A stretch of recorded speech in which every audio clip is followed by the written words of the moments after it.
Hi everyone, welcome back. So today's video is part 2 from the one we put out on Tuesday, and we will now be going out with the boys. So a couple weeks ago we were having trouble with Charlie, bridling him.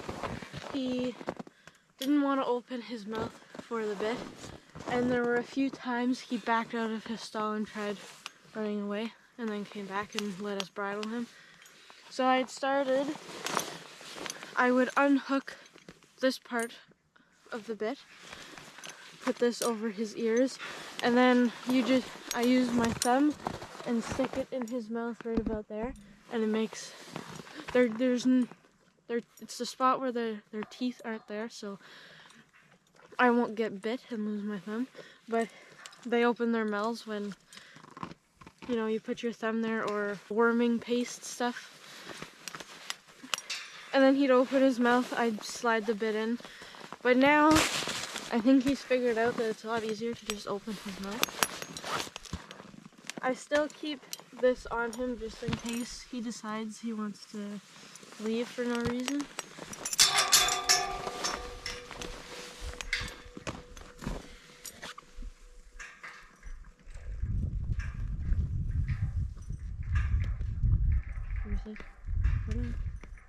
Open your mouth. Really? Okay.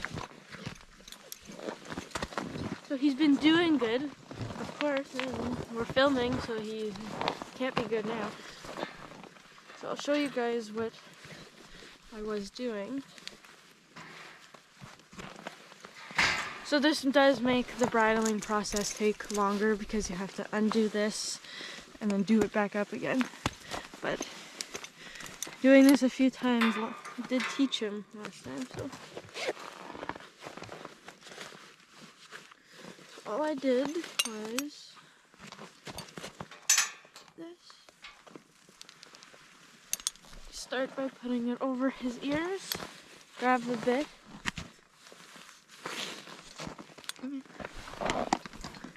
he opens his mouth and I slide it in.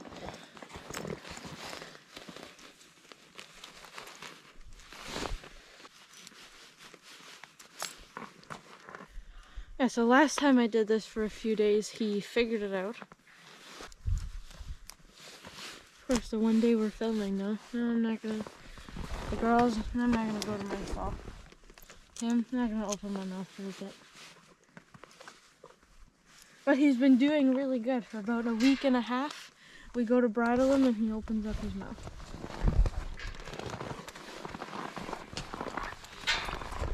Riley's pretty good at this. Okay.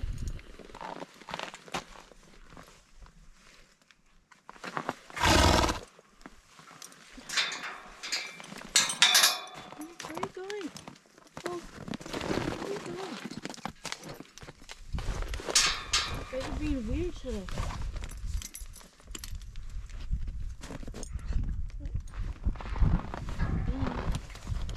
Good boy.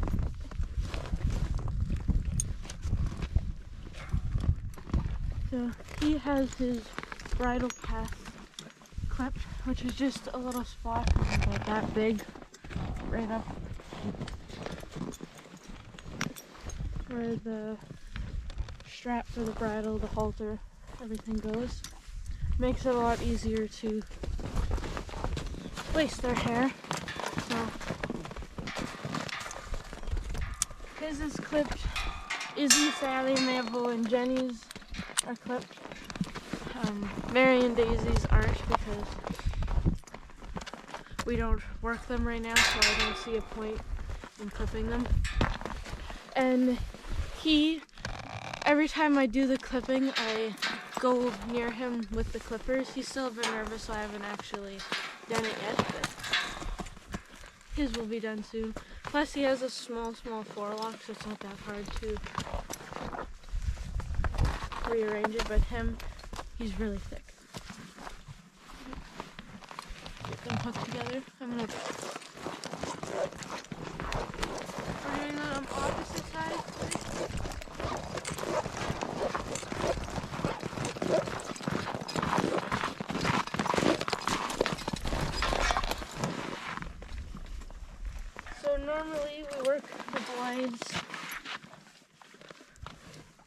Riley on the left, Charlie on the right. But Riley worked with Mable the other day and he was on the right. Charlie worked with Sally the other day and he was on the left. So instead of switching their lines around, we're just gonna keep them on those sides. Both of them do pretty good on both sides. And so it's just, we've been working them on Charlie on the right, Riley on the left so long. It's good to switch it up every once in a while so that they stay mixed. And quickly, we'll have a video shortly on more about that in detail.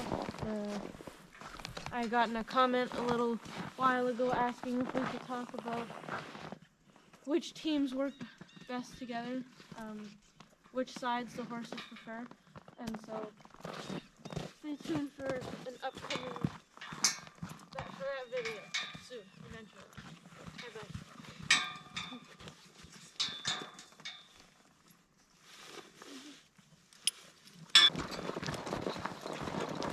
We have a funny thing with Charlie. You can probably see he looks small from the front. So it's just funny because from the side he looks gigantic. From the back he looks gigantic. And then you go to the front of him and he looks so tiny. It's really funny. Riley, would be nice over there. So now Dad is going to be driving the boys. I did the girls today. He'll do the boys, and tomorrow we'll probably end up switching.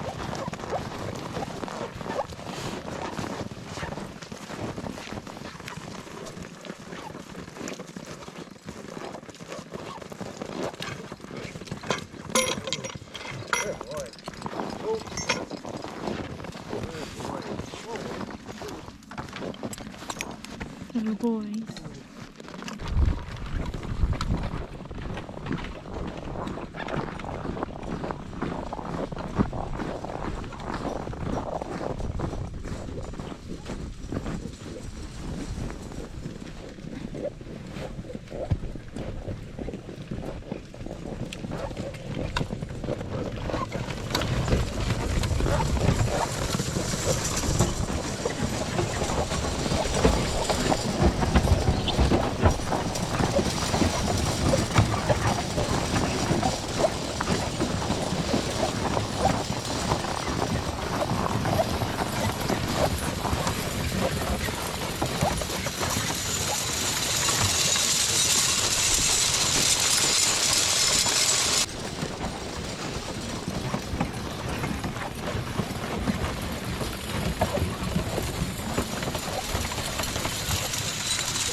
So you can see what the drag does.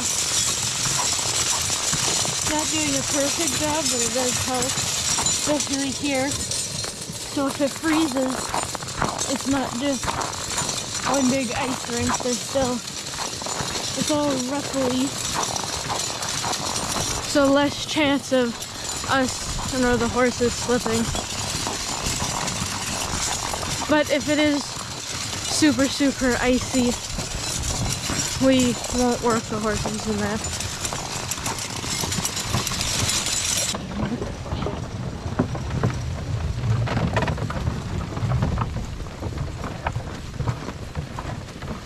What? Do you want to get off? No, yeah.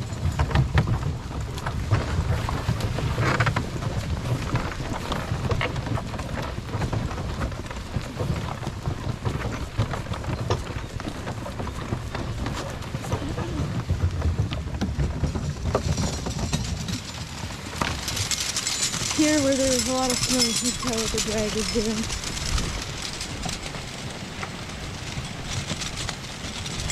It does a very nice job of making the trails look pretty.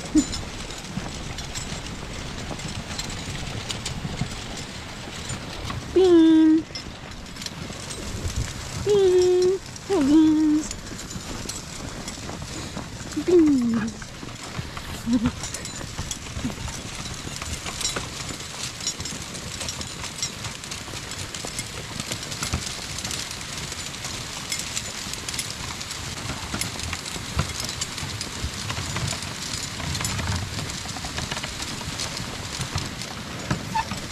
while ago. Casey. These are the two pups we got at the same weekend we got the boys, actually. We went and got these two girls. Came home, slept, I think we slept one night. Next day, we drove around to where the boys were, and then brought the boys home the day after, so the same weekend. So the pups and the boys have been here the same amount of time. Yeah, the pups are getting big. Hey, Bean. Bean. Bean. Goofer.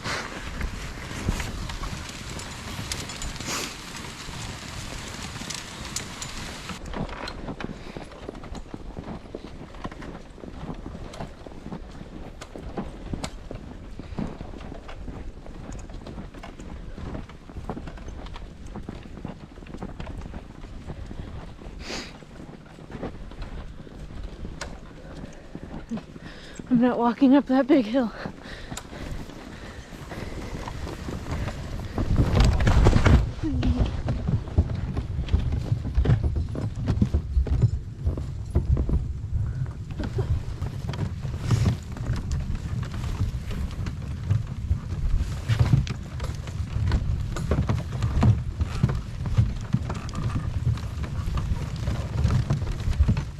Charlie doesn't like the turn to the left.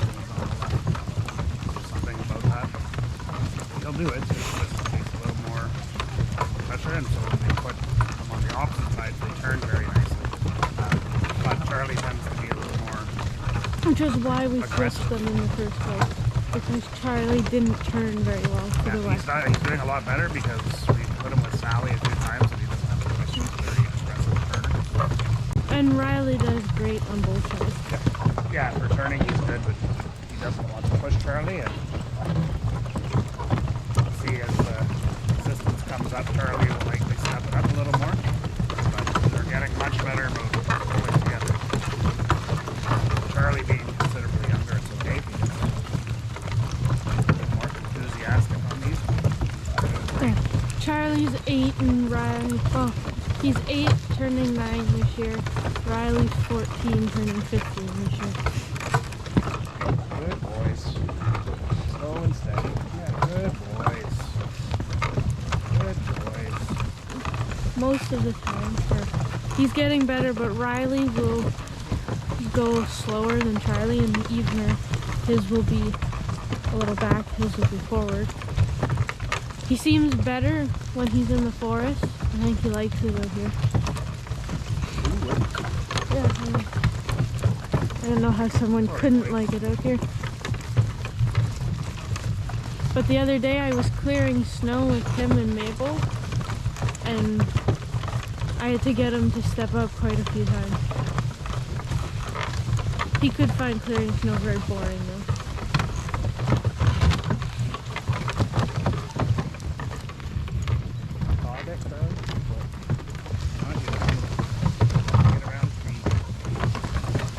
Good boys.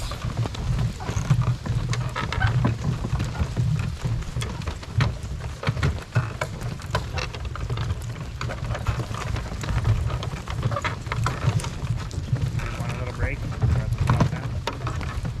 Almost. Catch your breath. Easy. Whoa. Good boys. Whoa.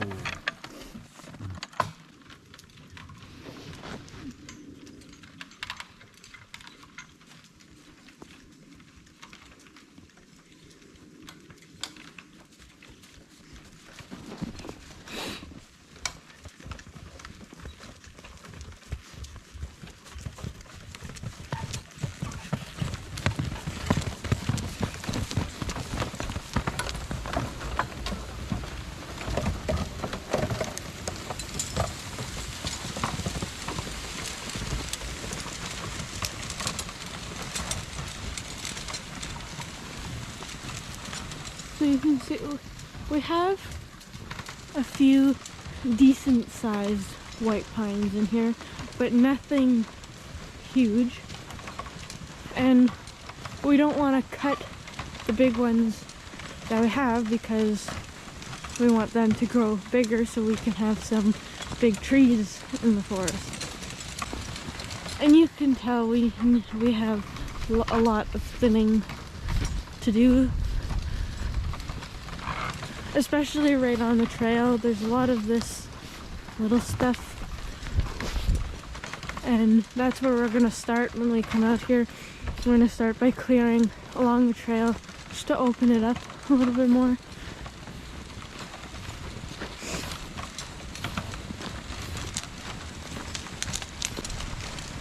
So there I think you can see in there, we have another decent sized white pine. And so from the looks of it, when we watch Working Horses at Gym, he seems to be pulling out logs like that and bigger. Because so he's working a forest full of those, whereas we only have a few that are that size, and we want to leave them so that they can get bigger.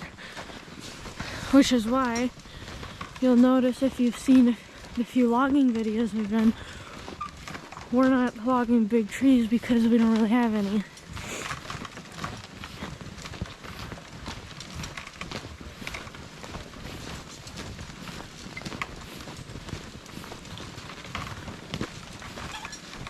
See, there's a few more white pine over here.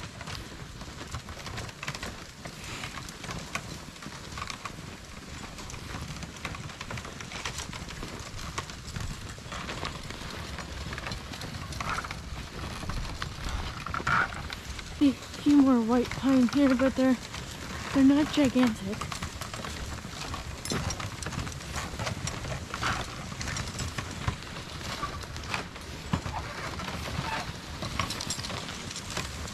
And so, I mentioned earlier, our property was logged 25 years ago.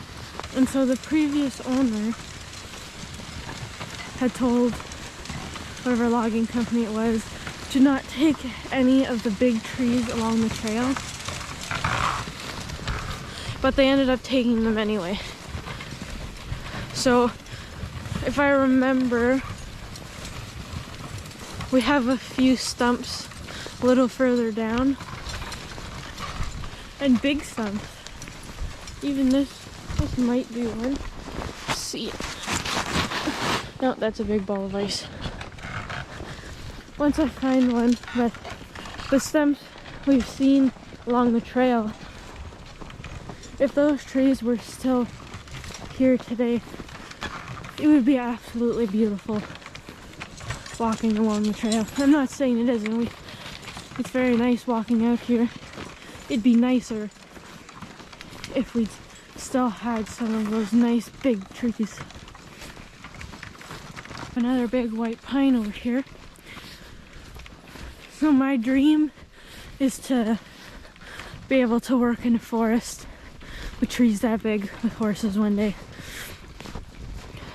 But for now, here, working with smaller trees is a great way for me to practice learning how to hook up to logs, how logs move in certain situations, so that I'm ready when it comes time to bigger ones. So here is a stump. You can see it's pretty big. That's my hand on it. So if this was gone 25 years ago, you can only imagine how beautiful that would be if it was still there today. And you can see there's another stump in there. There's another one right there. I'm sure there's some on this side, I just can't see them.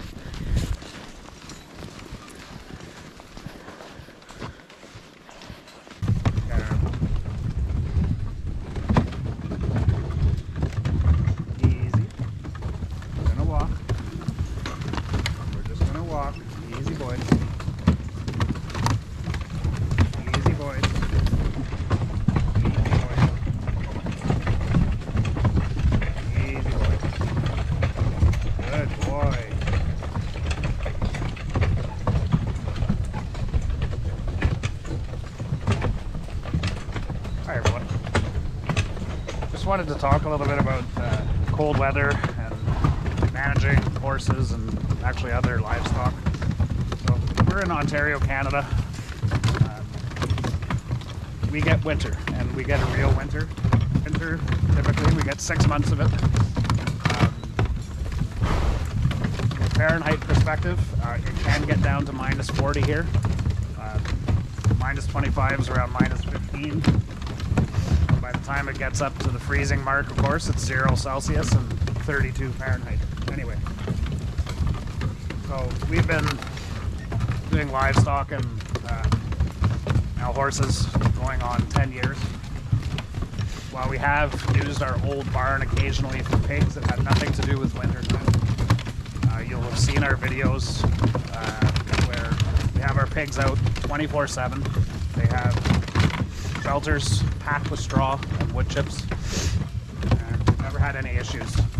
Aside from early on, we didn't know much about farrowing, and that's having piglets, and we did have one batch in the winter, and that didn't go very well.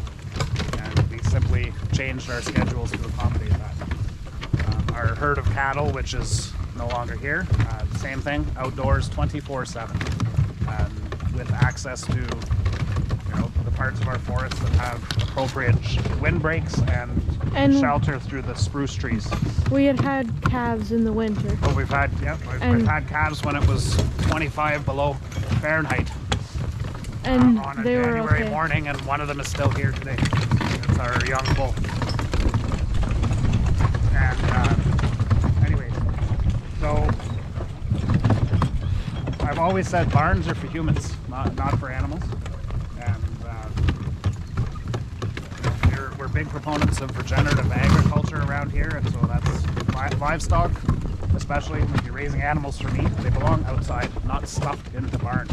Anybody who's ever been in a commercial livestock barn knows exactly what I'm talking about as compared to seeing animals out on pasture in the forest in their natural environment. And that includes wintertime. So obviously for an animal like chickens, we have chickens around here all year. They're also outside. Now we don't raise meat birds because we want them pecking at the bugs and things like that that are available in the summertime, so we don't raise them in the wintertime. But our egg layers are around all year. When it comes to horses, of course, common perception is they need a barn for some reason. And I understand that's the perception that's out there. But with respect to ours, because we don't use a barn, I'm not saying I wouldn't like a barn. Don't get me wrong. I watch other teamsters, guys like Jim Gordon, and he's got a fantastic setup,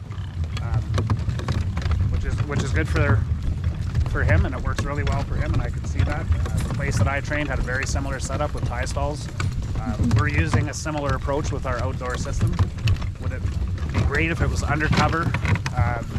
Yes, I'll admit that for sure, for the comfort for me and Alexa. So we're not outside harnessing or dealing with the horses in the rain and snow and whatever it is. But because we don't use a barn system, the horses naturally grow a winter coat, and it is exceptionally thick. It's quite hard to explain if you've never seen it before. The difference in their coats from winter to summer are unbelievable. And it is insulating, it sheds water, they do fine. They also keep whatever food they can eat in front of them, of course, because their digestive process allows them to generate heat, and the same goes for our cattle. Everybody's nice and fat and healthy. The thing about a barn, it provides a windbreak, of course, and keeps them out of any precipitation that's falling, but they're also stuffy, and if you have adequate airflow, so that especially working horses are constantly getting that, then the temperature is irrelevant, because you need to be bringing in the constant fresh air and removing the stale air. And in speaking with enough long-time and old-time farmers and livestock and horse people, their animals are far, far, far healthier when they're able to exercise when they want, walk around when they want, and breathe fresh air. They're not cold. They're not people. We're not adapted to these types of environments. Human beings are absolutely a tropical species. It doesn't mean we can't function or even thrive in environments like this. We are. But we need adaptations, and the horses don't. Alexa mentioned earlier in the video about not working them too hard to sweat. You know, we don't work them if it's below -12 or so. And that really depends on how the rest of the day is going to go and what the following night is going to be like. That is mostly for our own comfort as opposed to the horses themselves. If it is sunny though, I take them out on a colder day for a short day. Yep. Not But even again, what we're doing it's today. more about our just own comfort. chores. Yep. It's more about our own comfort as opposed to what the horses are capable of dealing with. And we wouldn't want them sweating up a big storm when it's that cold anyways, even in a barn. But if it was a necessity, and you know, the people that settled the area that we're in here in Ontario obviously did that. We have pictures of workhorses around in this area, and you know, they likely had whatever sort of system that they had, whether it was shelters or you know, the old barns of 100 years ago. That would make sense, but we just don't work them that hard. We're very careful about managing that accordingly. When we know that it's going to be extremely cold, again tonight it's going to be -20 or so Celsius, say -8, something in there. I can't remember the conversion to Fahrenheit, usually less. And so that's why today we're not pushing it. You know, they have a nice bit of exercise, they'll warm up a little bit, and we'll be done by around noon here. So they'll have the entire afternoon to whatever. I don't want to say cool down because we're not heating them up, but they'll have it to get ready for tonight. Get a nice meal and come back. I just wanted to make that point. They seem to get a lot of comments about, you know, not having a barn or that they need to be inside and stuff. They don't. You know, they don't. And I'll either refer people back to this video when those come, but ever in a financial position, you'll see a barn on this property. It makes sense. But for our current setup and how we earn revenues and that, I absolutely cannot justify the expense of an outbuilding when everything else that we're able to do works just fine. And yeah, so feel free to comment your own experiences with that, and that can include other animals that stay outdoors. As we sit here and we're going to load up another load of hay.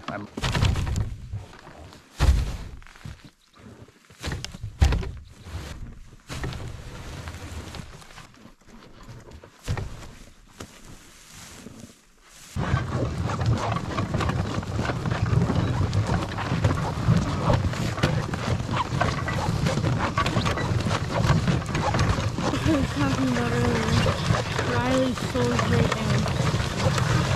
But it only seems to be when we're not in the forest.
I was talking a little bit earlier about our two boys.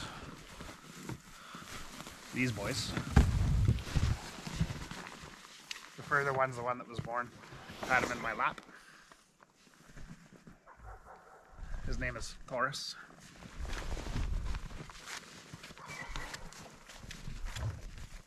We actually have the video of his birth on YouTube.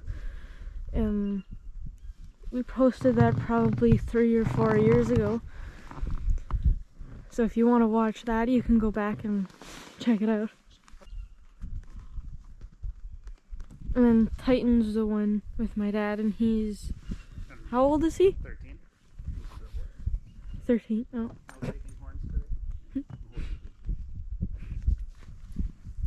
And their father and son. I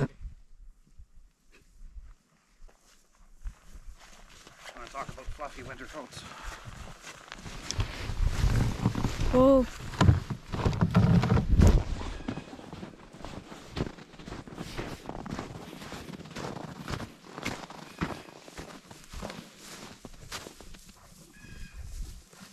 Probably see that they have a nice winter coat. And this bush right here is their shelter. Well, they have about 10 acres. But they stay right here. In this general. Yeah.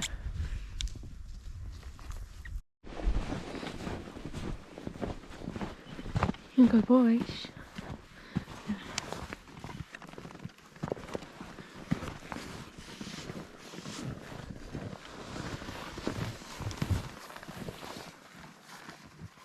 Charlie, Charlie.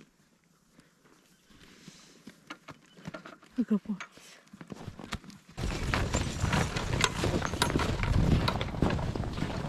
And that's all they're going to be doing today.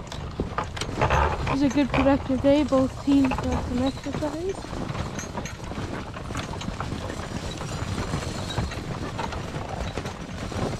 And like I said, stay tuned for an upcoming video of us talking about which horses work best together, which sides the horses prefer, and which ones would be best for which job.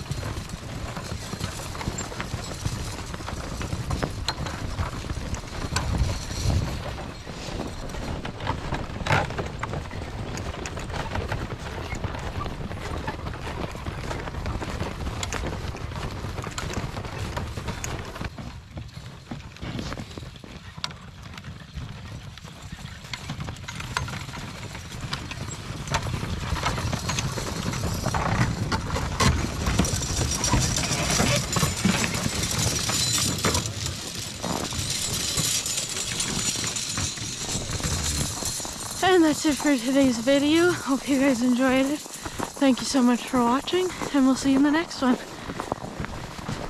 Bean, Goof.